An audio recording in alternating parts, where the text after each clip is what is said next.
my world, where unfortunately we don't always see kids and families at their best, I think are summed up by some points here. I'm going to use a little cheat sheet. Some points here on this list of 40 developmental assets.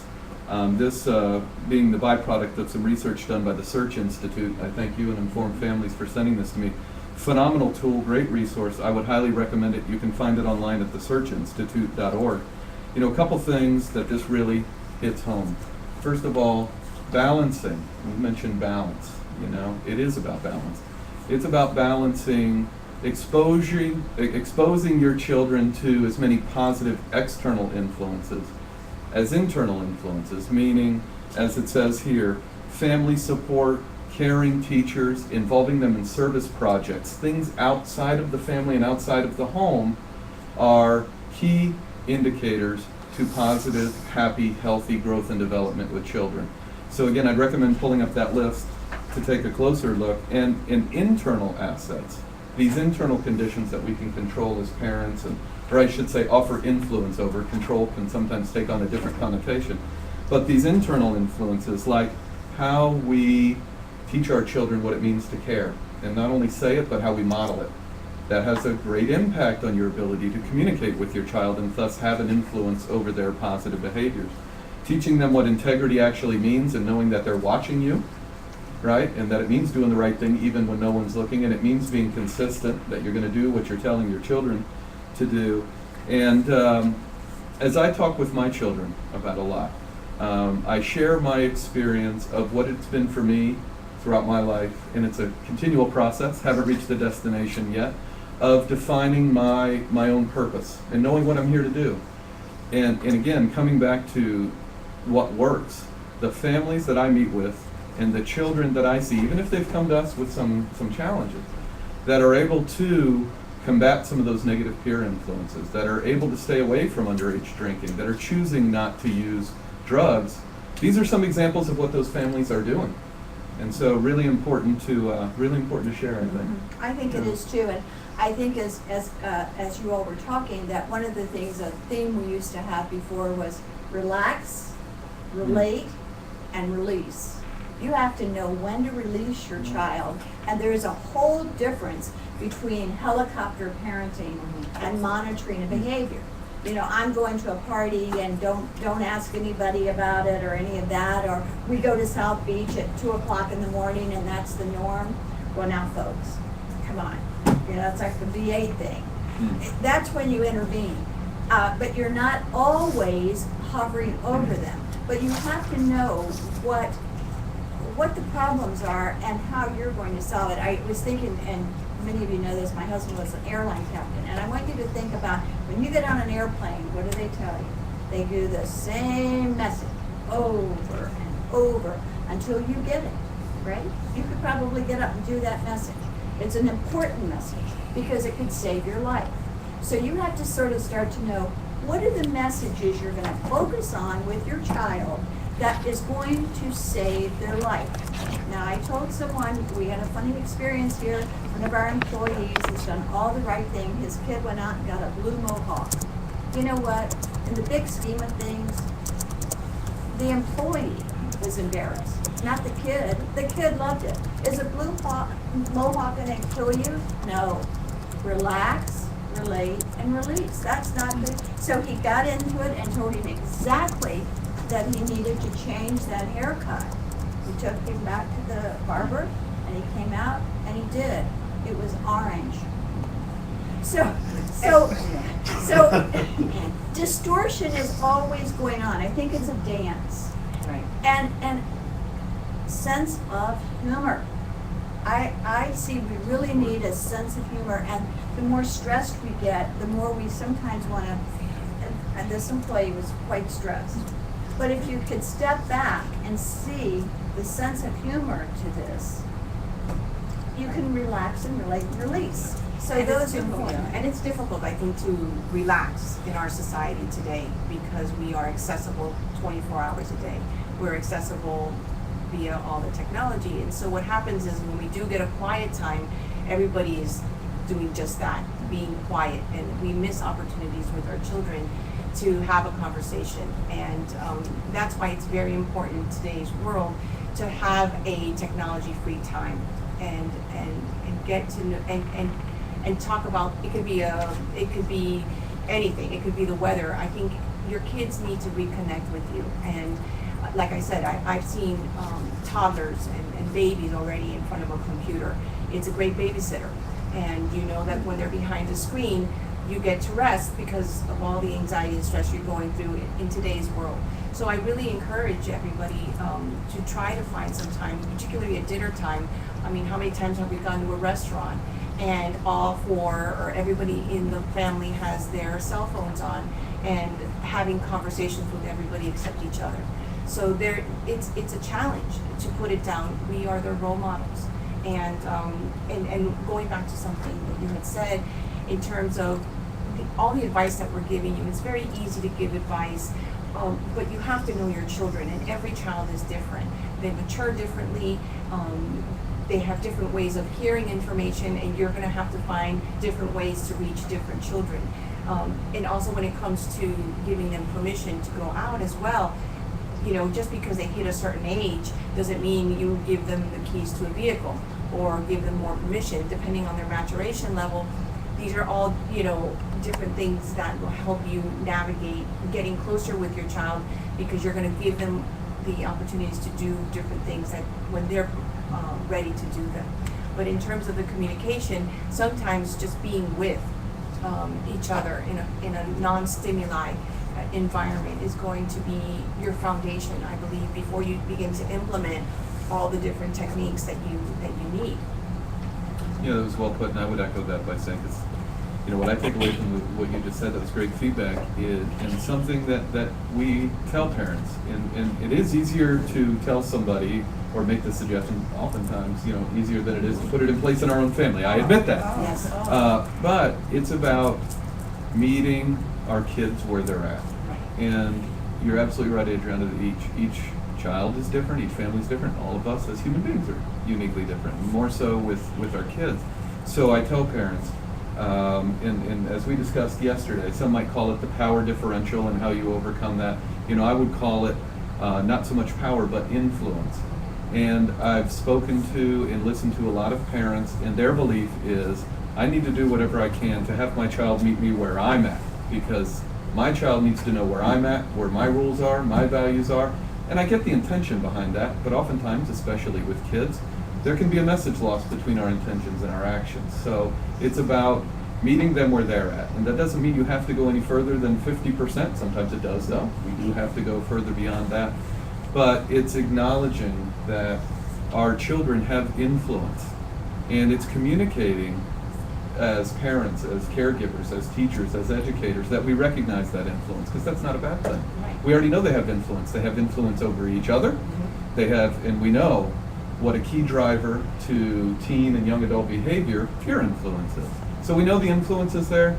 It's acknowledging that. It's recognizing that. I can't tell you how many times I've talked with parents, and bringing up this idea that they should meet their children where they're at is a really unique notion for them. It's not what they were raised with. It's not the idea they've got, and it's very challenging.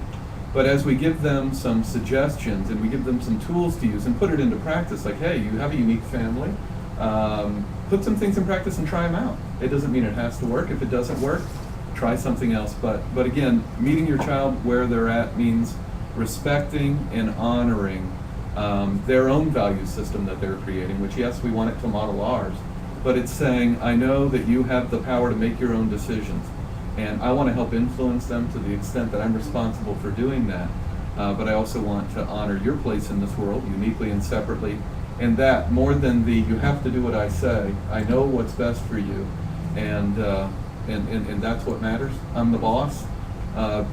That can be heard, but not necessarily integrated to the point where it creates behavior change. So, And I think a point made earlier is extremes are always damaging. Being a helicopter parent, flying over and not allowing the child to fail, not allowing the child to experience the situations in which they grow. I mean, if you think about your most valuable lessons in life, we learn them in the hard times. And what we're doing, I think, as a generation is we are preventing our children from experiencing failure. So when the older they get and the more they're out into the world, they experience failure, because we can't protect them from everything all the time, they have a very difficult time, number one, communicating how they feel about it, number two, knowing what to do about it, and then they'll gravitate toward drugs and alcohol as a way to self-medicate because they don't know how to manage these uncomfortable feelings. So I think that our challenge is going back to a very basic, which is allowing our children to experience good consequences and negative consequences of basic things that they experience on a day-to-day basis. Now, I think all those things are important. We've talked about the Search Institute 40 Developmental Assets, and that's a very important piece of research, but probably the gold standard for prevention is the risk and protective factors. And they say there are really 5 domains that you're going to communicate this message. You've got to decide what your message is that you're going to communicate, and you've got the individual, that's your child, you're going to be talking to them, and you've got to think about yourself there a little too. And then there's the family, and family dynamics are just really something. And let me tell you, I now have 7 grandchildren, and I can tell you they're each and every one different. They are unique. They're all wonderful, but they all hear it differently. So again, I can't just turn into 7 different people. I'm who I am, and I try to communicate with them as best it works. And we do a lot of texting now. I'm really into texting. I'm on Facebook. So it is a give and take. But again, I can't change myself every single time. These are the things that I'm holding on to. What's not negotiable? Like my one grandson who was at UM, he said, he was doing something with the radio, and he said, Mama, do you mind my doing this? I said, I would have smacked your hand. I mean, there's just some humor that you need with all of this, as opposed to, the big lecture. Someone told me recently, they said, I've taken everything you all have taught us, and I really sat my child down and gave him the lecture. Let me tell you, don't do that. That doesn't work. It really doesn't work. It's when you're driving in the car, it's when you say some little thing. That's what they hear. That's what they remember. You have a small window, a very small window, and then you lose them. And you can always tell because their eyes go somewhere, and they're really good, that gloss over look. Working with teenagers, I've really learned that gloss over look where I've lost them. And so, it needs to be a 5-minute message. A 5-minute message in increments of time. No more than 5. You will lose them, and if you can make them a little bit more dynamic, you have a better shot of getting that message across. And reiterating through a text or a Twitter or whatever, Instagram or whatever it is they're doing nowadays, sending a message in multi-dimensional ways is the way to improve your chances of getting the message across. Well, and it is, and whatever the message is, you have to think about where they are. And here's another example. Some of you met my oldest grandson, and he's out there trying to get a job and all this, and now that he's graduated, and I finally tried to put some parameters about what he was struggling with. I said, you have to decide if you want to be pit bull or carrot top. Well, that made him laugh, because okay, you can go into that DJing, doing all this stuff, but focus. Goes back to focus. I think that's a great idea, but carrot top and pit bull are 2 entirely different things. So that's about when you have to be with it. It took me a long time to figure out how to. I mean, it was days before I returned and got on the phone with that, because otherwise, what was I going to do? Well, I didn't want to do that. So there we go back to the family, and you can have the extended family, and if you have that, that's really terrific. Sometimes it can be a problem, but it can be terrific.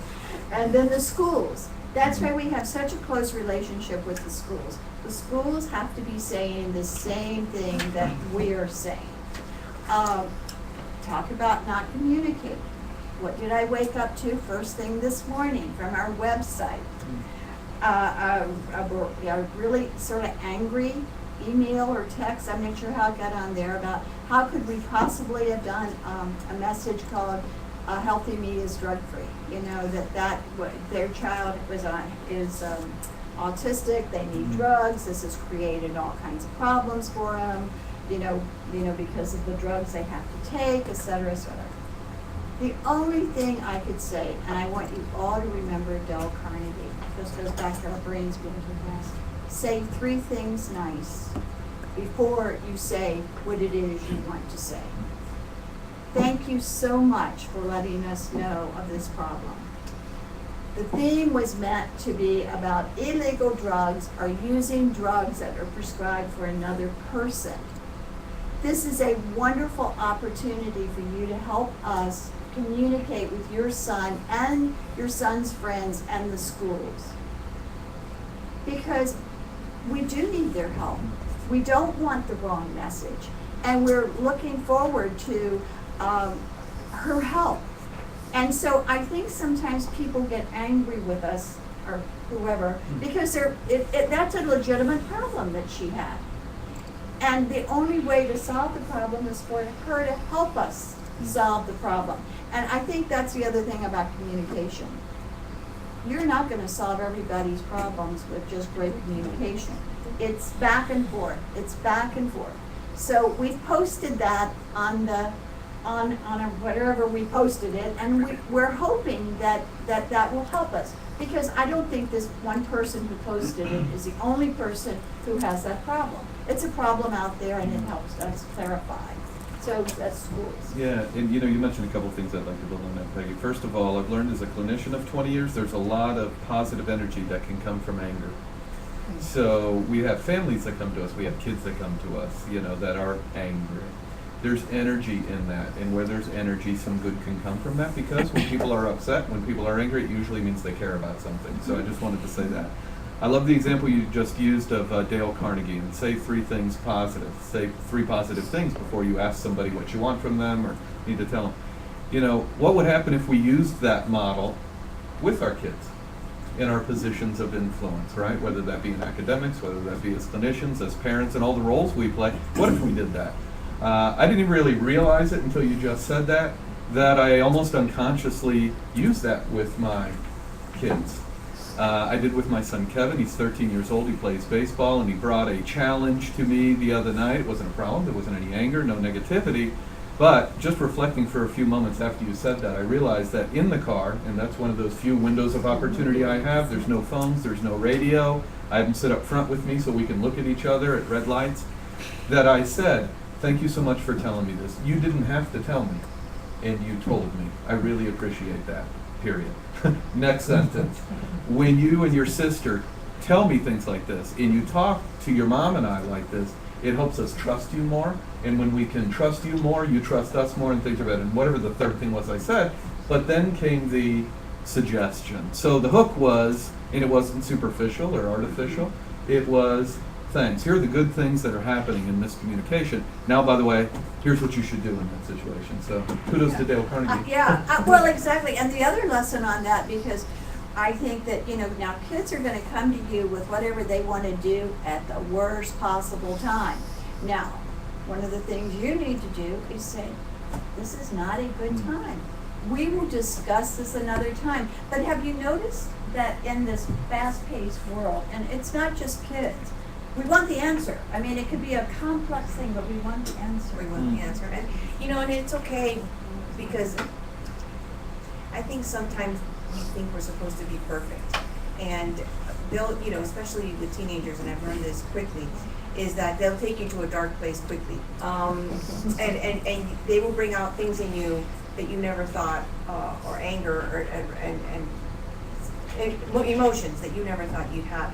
To be able to go back after your head spins off and you might say something that you don't mean, to go back and apologize. And many kids will come back and say, "Oh, it's okay." And you go back and you say, "No, it's not okay. I lost my temper, and I should not have said these things to you," because you never want them to think that it's normal.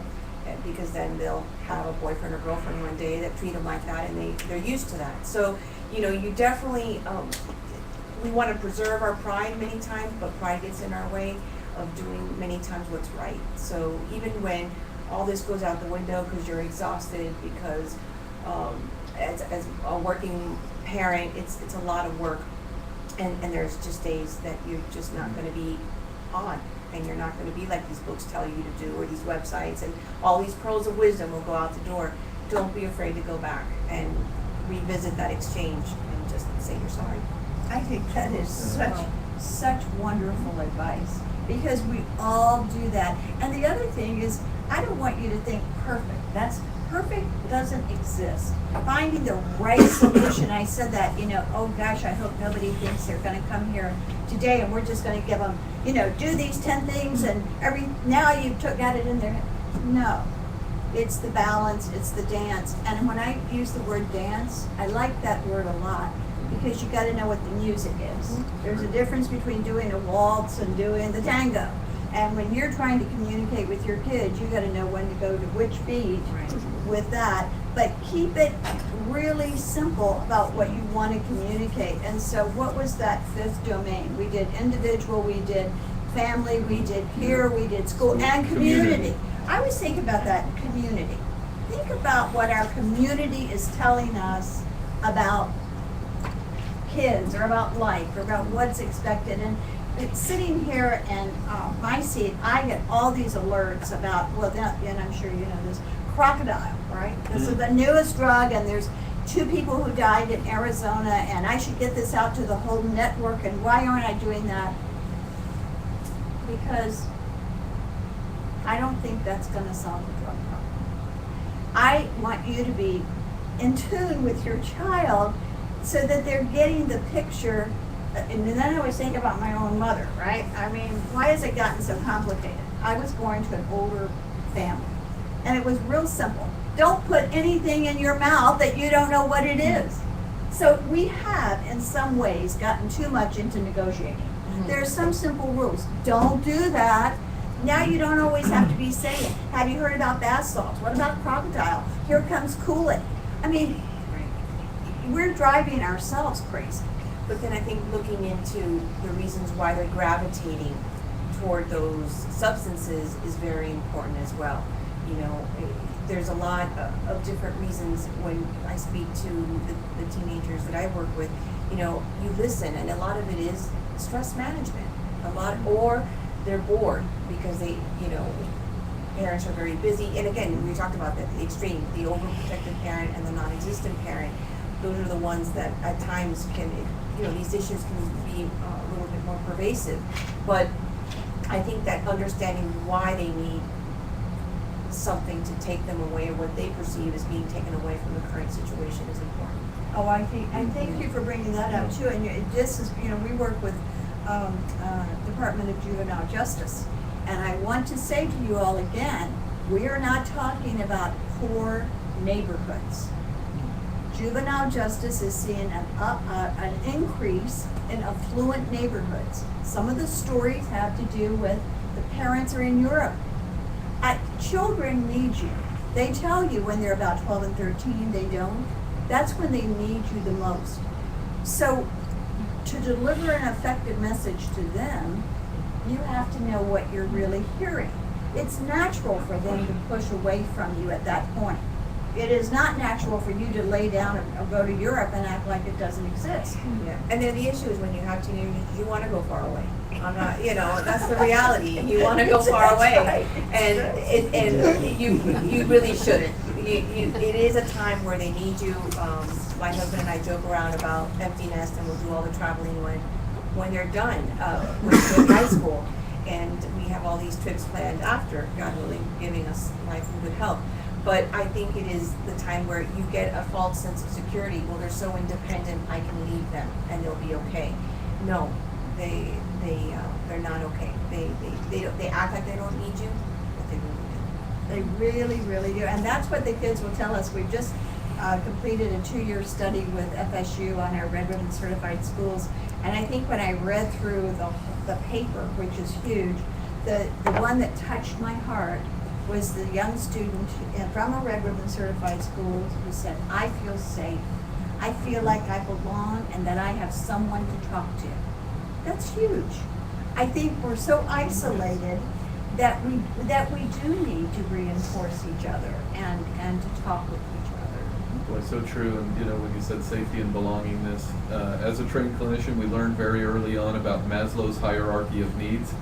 You just mentioned 3 of them right there. People want to feel safe. People want to belong. People want to be heard and relate to people. So interesting and almost paradoxical that the more complex and multifactorial our world and society becomes, really when it comes right down to it, it's those simple things about belongingness and safety and communication.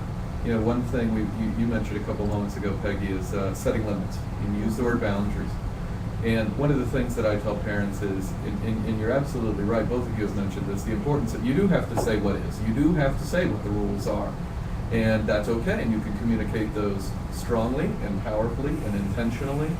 I have found, in looking at the families that are living happier, healthier, more productive lives together, and their kids are making healthy choices, that rule setting, boundary setting has to do with expectations. I see and I hear, meaning the parents have clear expectations of each other, and they're consistent in those expectations, and their communication of those expectations to each other. I'm not even at the kids yet.